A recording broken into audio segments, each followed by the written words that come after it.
Do you wake up to a child getting stuck on a thought or idea, starting questions or statements with maybe, what if, and they can't seem to let it go? What happens when our kids' brains get stuck on anxious, obsessive, or intrusive thoughts? What can we do as caregivers?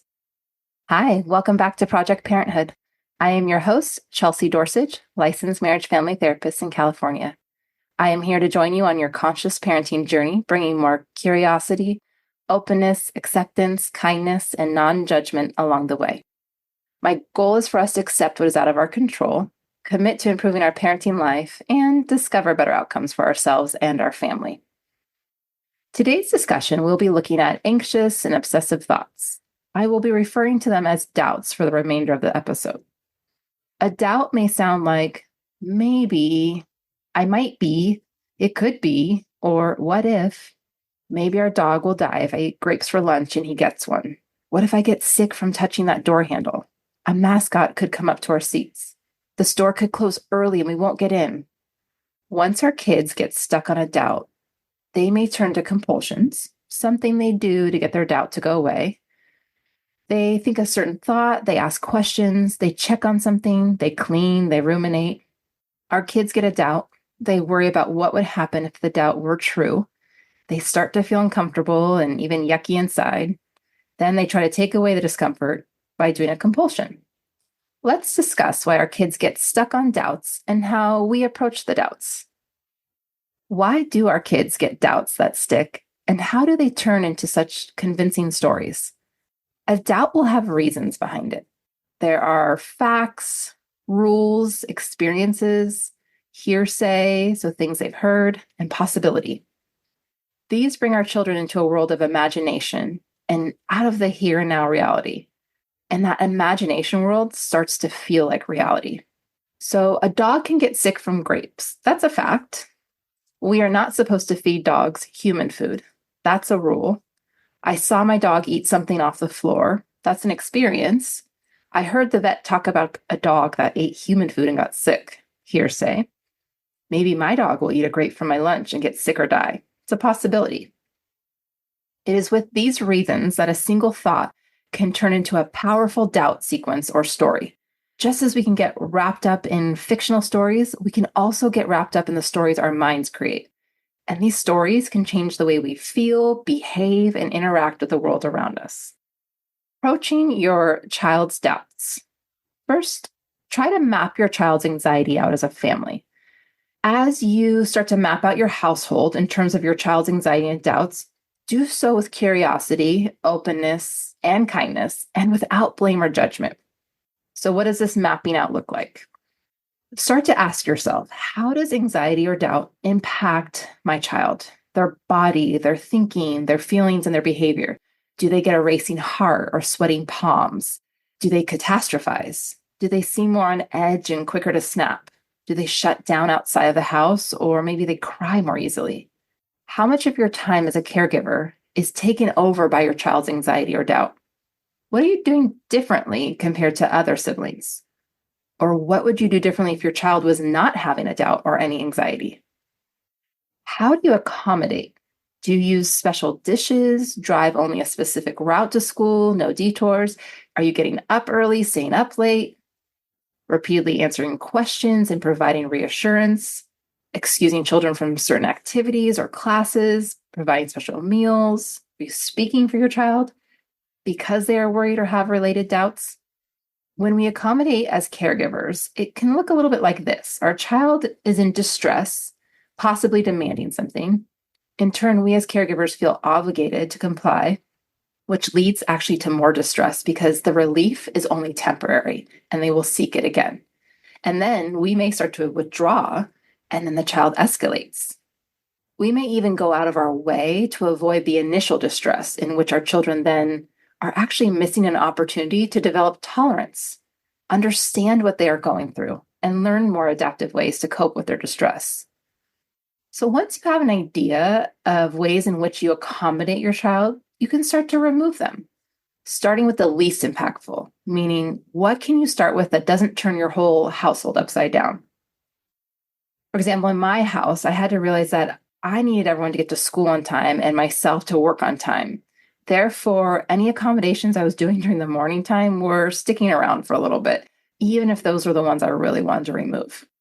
I started with accommodations in the afternoon or evening, planning ahead by having dinner already prepared or having a system with my partner or sitter to maintain the routine with the other children. And then later, as the family adapts to removing accommodations, you can start to focus on the other ones, the morning ones that are harder to take away. Using different language with your child when they are doubting or worrying. We want to avoid advice, protective, or demanding language. Instead, use language with acceptance and confidence. It's easy to say, just drop it, or hurry up, or you're fine. Or maybe you're actually quickly taking away or avoiding something that keeps the doubt and anxiety growing. If we tell our kids, you just have to power through, we may be offering confidence, but not acceptance. Or if we tell our kids, I understand this is hard for you, we offer the acceptance, but not the confidence. We can try saying things like, it's hard, but you are capable to push through. I know it. Or I understand how difficult this is. I know you'll be okay. We can ask questions like, how can I support you? When our kids are seeking reassurance, we can use the same language and also make it clear that we will answer their question this one time or this one last time and not provide any more reassurance again. Skills for more adaptive ways for our children to navigate the distress. First and foremost, grounding or dropping anchor. And really, it's to help establish the here and now and have our children reconnect with the five senses. This brings kids back to reality and away from their imaginative story, where possibilities are endless. This reminds our kids of the present moment and what is relative. Nothing right in front of them is holding up or validating their doubt or anxiety that turned into this imaginative story. And then we remind them about stories. We have to actually remind ourselves and our children that telling stories using our imagination does not make it real. So have your children look at a picture or point out something while out and about, and have your child make up a story about it. And then you make up your own story that is different, or vice versa. You model first. Next, ask your child, do our stories make it happen in real life? No. Imagining a story doesn't make it happen in real life. And that's exactly what our mind is doing for us when we get into this doubt struggle or this anxiety struggle.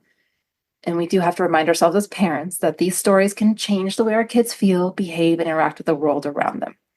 This is where empathy, curiosity, openness really comes in handy.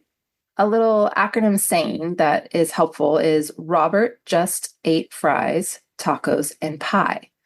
So the R stands for recognize. You can pause and label what's happening, the anxiety, the doubt, the worry. The J is just thoughts. So it reminds you that you can leave them alone. They're just thoughts. A is for accept and allow. Instead of fighting, resisting, or distracting yourself from this anxiety or worry, you just allow it, you accept it. F is for float and feel.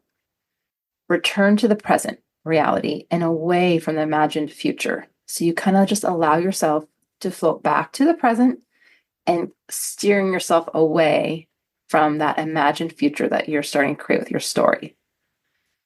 T is for time pass. So you curiously observe any anxiety or distress that's coming up, while again going back to the present, what's in front of you. And P is for proceed. Continue whatever you are doing right there in the present. The fastest way to take away power from your thoughts, your anxiety, your distress is actually just to keep going. Another skill is to personify the anxiety or doubts. Kids can name it and draw a picture of it. So even if this is your kids have worries and doubts that are all sizes and flavors, or maybe they have the same one and it's repeated. Either way, you can personify it, give it a name, give it color, give it a picture, and the kids can start to talk to it. They can say, I don't have time to play, Mr. Worry. I'm busy already.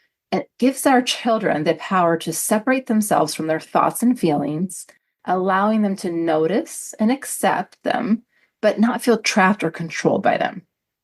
The last little skill is you can also establish a worry time, like a worry break. Set up a few different times per day to designate to worrying and focus on the doubt. Often this will lead to children actually not wanting to take time away from their day to worry, realizing that it actually takes away from far better things.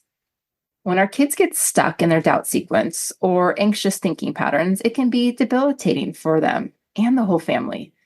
Approaching their doubts and anxiety with curiosity, kindness, acceptance, and confidence can help support them to navigate more adaptive ways in handling their distress. If we can teach our children to recognize they drift from reality to imagination, to accept thoughts as thoughts without getting sucked in, we can empower them to spend their days doing the things they love. That's it for this week's edition of Project Parenthood. Remember to be curious, open, accepting, kind, and non-judgmental on your conscious parenting journey. If you have any questions about this episode, about your parenting journey, and/or topics you would like to hear more about, please reach out to parenthood@quickanddirtytips.com or leave a message at 646-926-3243. Project Parenthood is a Quick and Dirty Tips podcast. Thanks to the team at Quick and Dirty Tips, Holly Hutchings, Davina Tomlin, Morgan Christensen, and Brandon Getchus. May you be happy, safe and protected, healthy and strong, and live with ease.